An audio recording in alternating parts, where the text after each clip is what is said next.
It was December of 1978. A storm was brewing out in the North Atlantic. And you know how they say the 13th is an unlucky number? Well, on the 13th of December 1978, North Atlantic claimed another victim. This, however, still has not been solved to this very day, and has nearly been forgotten. Hopefully, by listening to this video, you'll learn the true story of this mysterious vessel, and what actually become of her and her 28 crew members, and how she sank would come out to the greatest mystery ever, and would have the most unimaginable explanation. Tonight, this is the story of the sinking of the MS München. On September 22nd, 1972, the German carrier MS München was born. Munchen was a German lash carrier built for the Hapag-Lloyd line. Now, I guess you're wondering, what is a lash carrier? Well, my viewers, a lighter is basically a barge that can be carried on board another ship to carry to its destination. These barges will carry cargo, and they'll be carried aboard the much larger and bigger ship. Munchen was a ship for this kind of job. At 857 feet long, Munchen was almost the same length as Titanic, and had only a top speed of 18 knots, a respectful speed for this kind of vessel, for a specific kind of job. Munchen was the only ship of her kind under the German flag, and made her main voyage to the United States on October 19th, 1978. Her builders claimed she was unsinkable and was one of the most biggest ships in the world. Over the years, she will become the pride of the German merchant navy and the pride of her own country. Yard number 859 became Munchen's sister ship, Bleiderdick. However, unlike Munchen, Bleiderdick did not have such a unfortunate fate, as I would put it. In 1986, she was renamed Ryan Forest, and in 2007, she was scrapped. But the story is not about Bleiderdick, it's about her sister ship, Munchen, and what caused her fates. A fate that will lead to one of the most unimaginable things anyone could ever witnessed. And it all happened in December of 1978. It was only 6 years after Munchen was completed. December 7th, 1978. Munchen departs on what is about to be her final voyage, even though this was her 62nd voyage in her career. She was set sailing from the port of Bremerhaven to Savannah, Georgia. Her cargo consists of steel products and 83 lighters and a crew of 28 men.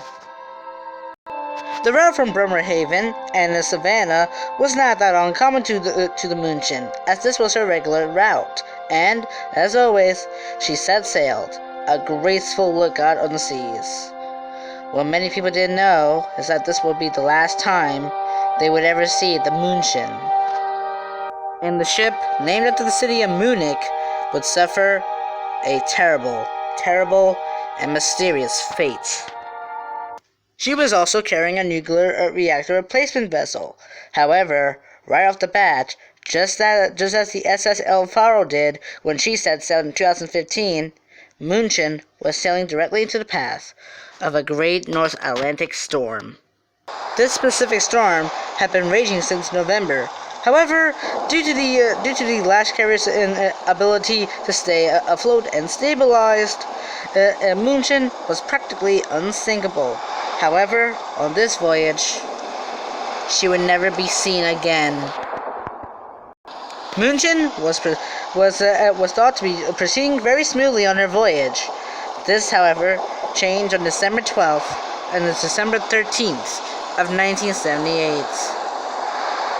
That night, George Ernest, the radio operator on board Munchen, was heard having a conversation with his colleague Heinz Lohmann on the MS Caribe, a cruise ship. Ernest said that there had been some really bad weather and that there was some damage to Munchen. Some, as in not that many damage. He didn't sound too concerned, however, of the ship's endangerment. Munchen had plotted her position at 44 degrees north, 24 degrees west.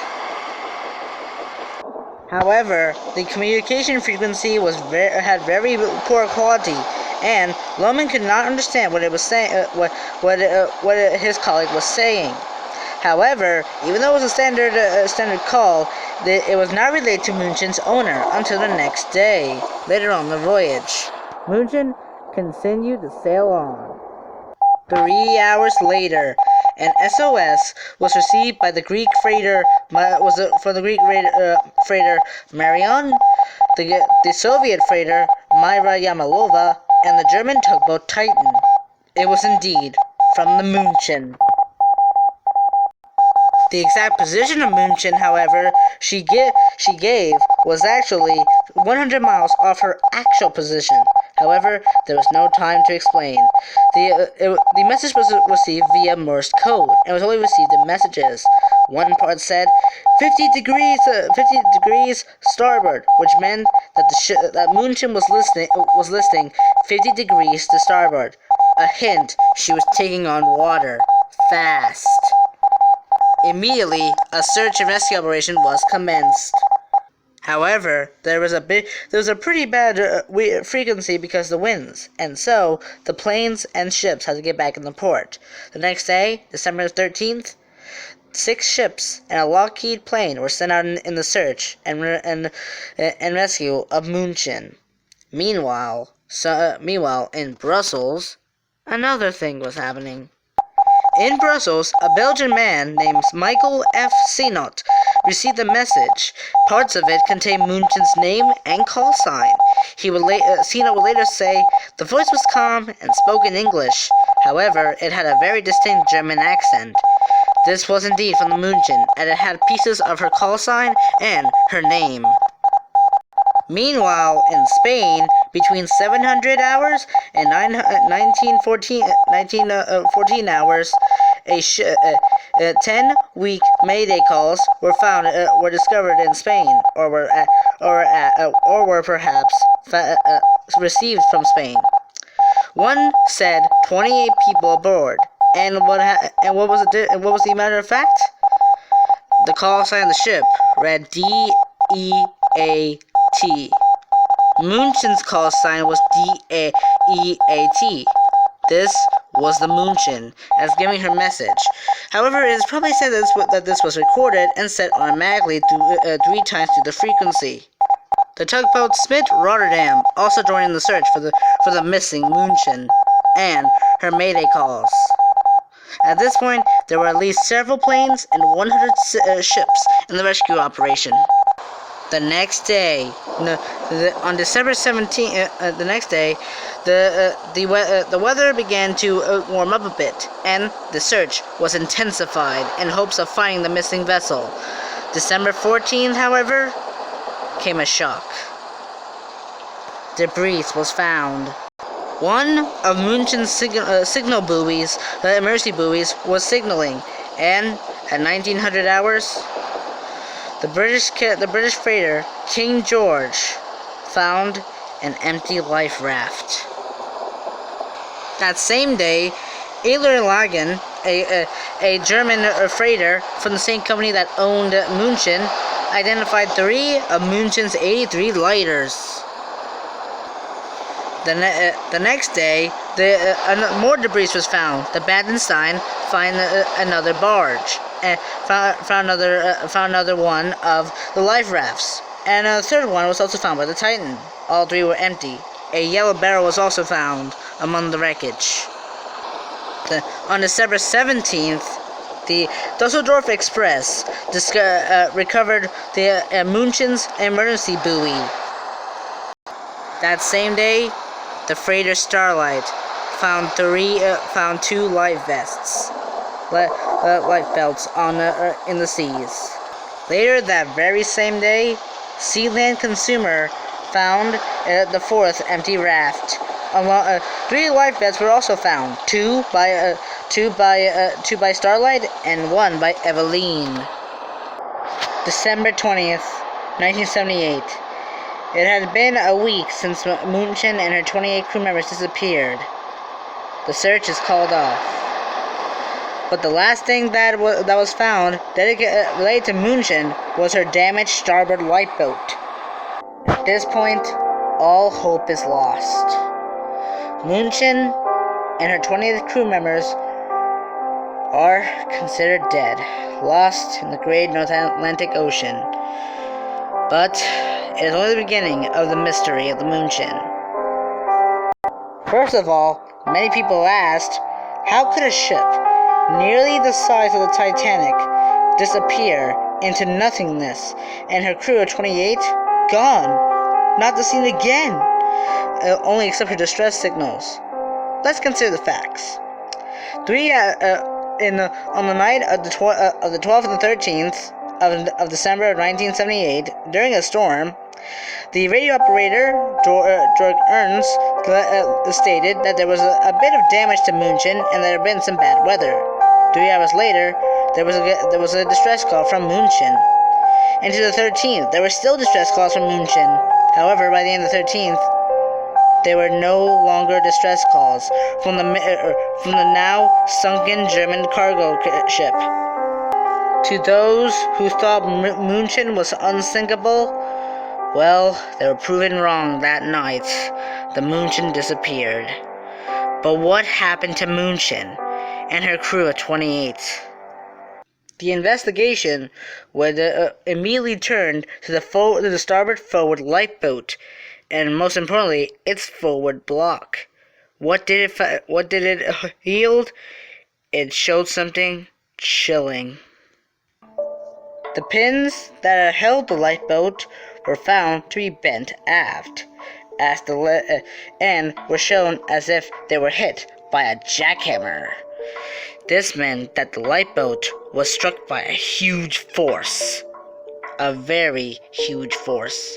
A force that could have been unimaginably tense and strong enough to rip the lifeboats off of his pins and off of the mighty Munchen.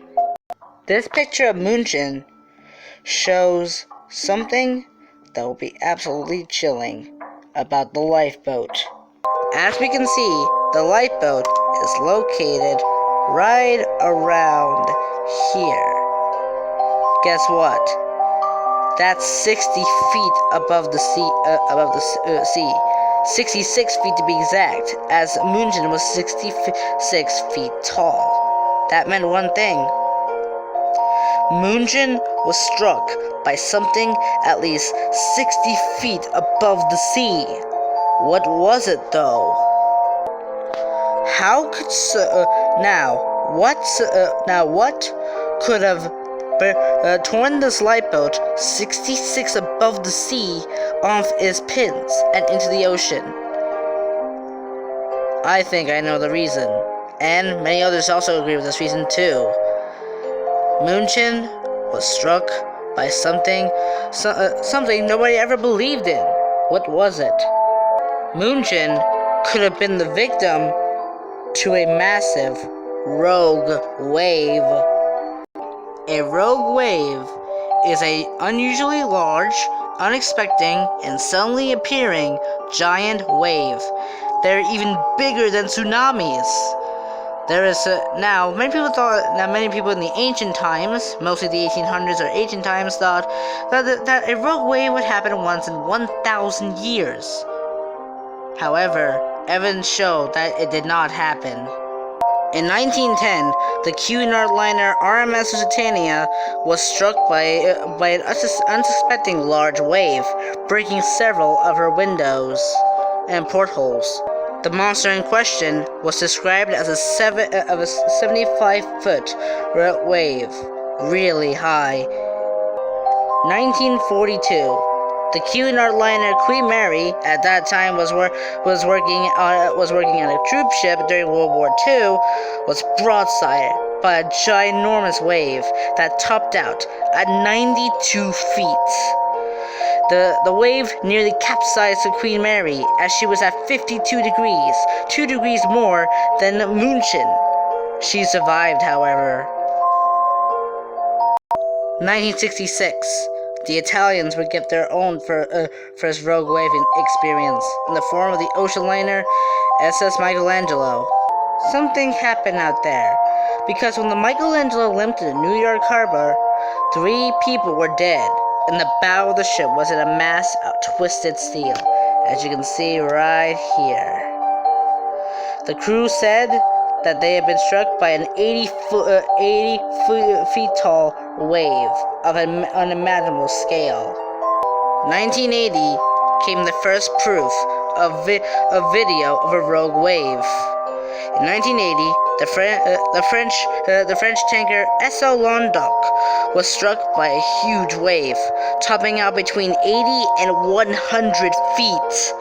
You can see here in this photo taken from the first mate. This was the first real evidence of a rogue wave. Now, the question lingers. Did a rogue wave claim the Munchen? Let's put into facts. The lifeboat was struck by a huge force at 66 feet tall. Rogue waves were known to reach higher than that. And the Munchen was known to stay afloat for a number of hours. Not for that long, though. Now, by piecing together the events of that night, we can detail exactly what happened to the MS München and her crew of 28. Whilst plowing through the storm on December 12, 1978, Munchen would have seen a ginormous wall of water looming from the darkness, as rogue waves are known to become unexpected. Munchen would have entered the trough of water, which is like the bottom section of a wave, and would have blasted out the other side of the wave, the water literally collapsing on her, hitting the starboard lifeboat and breaking apart her bridge, smashing her bridge windows, and giving her less power. The rogue wave wouldn't have sunken her, however, breaking the windows to the bridge and her flooding her. This gave Munchen all her power lost and her steering, and without the bridge, she wasn't able to get a fighting chance out on the seas. She would have been forced broadside into the ginormous waves out at sea, and would have been listing at 52 degrees. As said in the messages, she was listing 52 degrees to starboard. It is suggested that she was probably still afloat for 33 hours with a 52 degree list to starboard, soon after being hit by the rogue wave. Being forced to the broadside, the waves would have holed or even capsized her. Maybe even a second rogue wave could have claimed the Munchen. However, it is not a doubt. To this very day, it still wonders what happened to the Munchen. But now, many people, including myself, think the worst had happened. Munchen had been claimed by a ginormous rogue wave. She was the first ever ship ever to be most likely sunk by a rogue wave, and remains that to this very day. However, she is not the deadliest rogue wave disaster. On the 15th of February 1982, the Ocean Ranger oil rig was commencing oil operations off Alaska. She was the biggest of her type. Suddenly, a rogue more than 80 feet tall smashed into the windows of the control room. The wave flooded vital computer systems. The stabilizers normally holding the rig malfunctioned. The rig was thrown out of balance and capsized. All 84 crew members were killed. It is the worst death toll on record for a rogue wave disaster. The most recent rogue wave incident happened in 2014 of February, when the MS Marco Polo was struck by a rogue wave 80 feet tall, killing an 85-year-old man and leaving a woman in her 70s critically injured. However, the loss of Munchen was the first ever physical evidence of a rogue wave, and the giant colossity of what it could have done to other ships, as it will do in the future. As of 2014, there had not been any rogue wave incidents, but we can say for sure, the rogue waves are out there, looming in the darkness, waiting for another target. To this very day, the Munchen's wreck has not been discovered. It'll probably never will, but hopefully it will, and the families of those who were lost in the sinking will be rest in peace. No bodies were ever recovered from Munchen either. But it is safe to assume that Munchen, wherever she is at peace, and her crew members are in rest in heaven, along with the spirit of the great Munchen. Watch out! The rogue waves are out there. You don't know when it's coming. The next time you be on a ship, watch out! The rogue waves are coming towards you. And, unlike the people in Poseidon in the movie, they didn't have a chance. Maybe it'll happen in real life.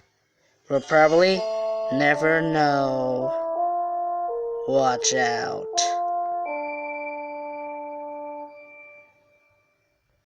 Whatever happened to Munchen, it is probably due to a rogue wave. And hopefully by listening to this video, you'll understand what a rogue wave is, what happened to the Munchen, and the aftermath. Now, another sad thing is that this wreck has almost completely been forgotten. Hopefully by this video, you'll be able to understand what happened to the Munchen that night in December of 1978.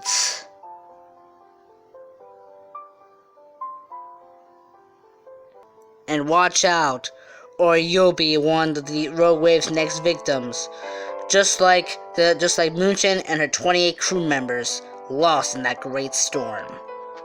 The rogue waves show no remorse. This video was dedicated to those who lost their lives on December 13th, 1978, in the great storm that took the Munchen, the great lighter carrying vessel, a vessel of her own type. She was the biggest of her own type and the only ship of her class of ship. I am Michael Benitez. Thank you for watching the story of the MS München, and please pay respect to those who lost their lives on December 13th, 1978. May the Munchen rest in peace.